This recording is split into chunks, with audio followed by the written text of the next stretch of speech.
আমি কেনি যাবলৈ ওলাইছো ভাওনা শিকিবলে শুনিছে নহয় ৰাইজ মিলনজ্যোতি শিল্পী সমাজৰ মানে উদ্যোগত আৰু চুঙাজানবাসী ৰাইজৰ সহযোগত ভাওনা সূত্ৰধাৰ নৃত্য কৰ্মশালা পাতিছে তেখেতলোকে আৰু তালৈ নিমন্ত্ৰণ কৰিছে আমাক আৰু মই ভাবিলো ল'ৰাটোক অকণমান এই ক্ষেত্ৰত জ্ঞান দিওঁ আমি গুৰুজনাৰ প্ৰত্যেকটো আদৰ্শ আমি জীয়াই ৰাখিব লাগিব আৰু সেইবাবে বোলো ল'ৰাটোকো অকণমান শিকাওঁ ল'ৰাকেইটাক অকণমান তাৰে আভাস দিওঁ আৰু গুৰুজনাৰ যি শ্ৰৱণ কীৰ্তন খোল তালৰ পৰা ধৰি ইত্যাদি কৰি যত যি বাদ্যযন্ত্ৰ আছে সকলোখিনি আমি হাতত তুলি ল'ব নোৱাৰিলেও যি পাৰোঁ আমি প্ৰত্যেকেই জীয়াই ৰখাটো চিন্তা কৰিব লাগে চেষ্টা কৰিব লাগে বুলি মই ভাবোঁ আৰু সকলোলৈ অনুৰোধ থাকিল যাতে আমাৰ গুৰুজনাৰ যি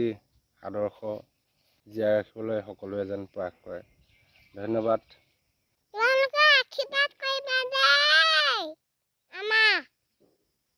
আমি ভাওনা শিকিবলৈ যাওঁ bye bye see you tomorrow শুনিলে নহয় আৰু তেতিয়াহ'লে দেই এৰিলোঁ কৃষ্ণ কেনি যাবা ভাওনা শিকিবলে অকণমান মাৰি দিয়া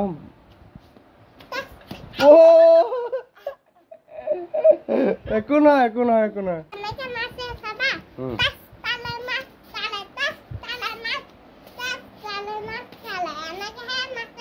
হয় নি ভাওনা মাথাটো আকৌ কেনেকে ভাগে মই তাকে চিন্তা কৰিছোঁ